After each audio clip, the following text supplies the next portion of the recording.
হরে কৃষ্ণ, রাধে রাধে। নমস্কার দর্শক শ্রোতা। আজকের এই ভিডিওতে আপনারা দেখবেন ও জানবেন 2026 সালে চাতুর্মাস্য ব্রত কবে থেকে শুরু হচ্ছে, কিভাবে চাতুর্মাস্য ব্রত পালন করবেন, কি কি নিয়ম রয়েছে, কোন মাসে কোন খাবার চাতুর্মাস্য ব্রত পালন করলে খেতে নেই। শ্রাবণ মাস, ভাদ্র মাস, আশ্বিন এবং কার্তিক এই 4 মাসে ভগবান শ্রী বিষ্ণু ক্ষীর সমুদ্রের শ্বেত দ্বীপে অনন্ত শয্যায় শয়ন করেন। আষাঢ় মাসে শুক্লপক্ষের একাদশী শয়নী একাদশীতে ভগবান শয়ন করেন, আর কার্তিক মাসে শুক্লপক্ষের উত্থান একাদশীতে ভগবানের জাগরণ হয়। এই শ্রাবণ, ভাদ্র, আশ্বিন, কার্তিক এই 4 মাসে বছরের এই 4 প্রাকৃতিক কারণে মানব দেহে ও মনে রজ ও তমগুণের আধিক্য দেখা দেয়, রোগ ব্যাধি বাড়ে। তো সেই কারণেই কায় মনোবাক্যে এই 4টি মাস শাস্ত্রে সংযত থাকার বিধান দেওয়া হয়েছে। তাই ভক্তগণ কৃষ্ণ ভক্তি বৃদ্ধির জন্য, ভগবত ভক্তি লাভের জন্য চাতুর্মাস্য ব্রতের নিয়ম নিষ্ঠার সাথে পালন করে থাকেন। এবার প্রশ্ন, চাতুর্মাস্য ব্রত কবে থেকে শুরু করা যাবে?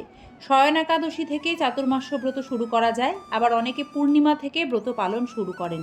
পূর্ণিমা থেকেই বেশিরভাগ কৃষ্ণ ভক্তগণ মহাপ্রভুর নির্দেশ ও নিয়ম অনুসারে এই ব্রত পালন করতেন।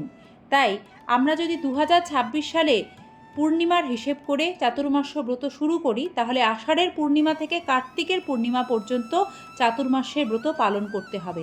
তো সেই হিসেবে 2026 সালের সাপেক্ষে 29শে জুলাই বুধবার থেকে চাতুর্মাস্য ব্রত শুরু হচ্ছে এবং চাতুর্মাস্য ব্রতের সমাপ্তি হচ্ছে 24শে নভেম্বর 2026। ব্রাহ্মণ, ক্ষত্রিয়, বৈশ্য সকলকে এই ব্রত পালন করতে হবে, সেটি ভবিষ্য পুরাণে উল্লেখ রয়েছে। যে ব্যক্তি এই নিয়ম, ব্রত, জপ ব্যতীত চাতুর্মাস্য যাপন করে সে মূর্খ, জীবিত অবস্থায় মৃত্যুতুল্য। ব্রহ্মাজি নারদ মুনিকে বলেছেন, হে নারদ, চাতুর্মাস্য ব্রত ভক্তি সহকারে পালন করলে মানুষ পরম গতি লাভ করার সুযোগ পাবে, ভগবত ধামে ফিরে যাওয়ার সুযোগ পাবে।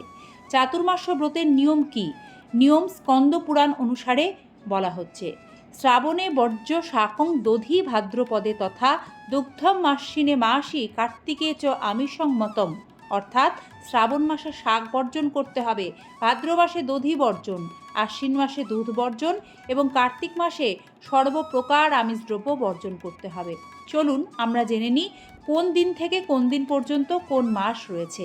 চাতুর্মাসের প্রথম মাস শ্রাবণ মাস, 29শে জুলাই থেকে 27শে আগস্ট। আর শ্রাবণ মাসে শাক বর্জন করতে হবে। চাতুর্মাসের দ্বিতীয় মাস ভাদ্র মাস, দধি অর্থাৎ দই বর্জন করতে হবে।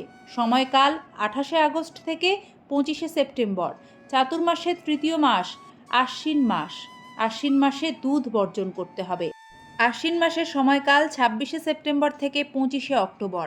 এক্ষেত্রে সরাসরি দুধ বর্জন, তবে দুধের বিকল্প দ্রব্য পনির, ছানা, মাখন, ঘি ইত্যাদি ভগবানকে ভোগ নিবেদন করে গ্রহণ করা যাবে।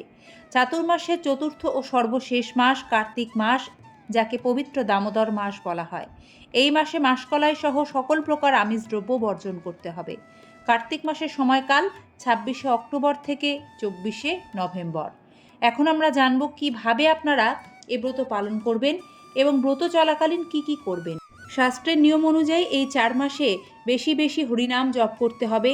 ব্রহ্ম মুহূর্তে বা সূর্যোদয়ের পূর্বে স্নান সম্পন্ন করে শুদ্ধ বস্ত্রে প্রতিদিন ভগবানের মঙ্গল আরতি করবেন।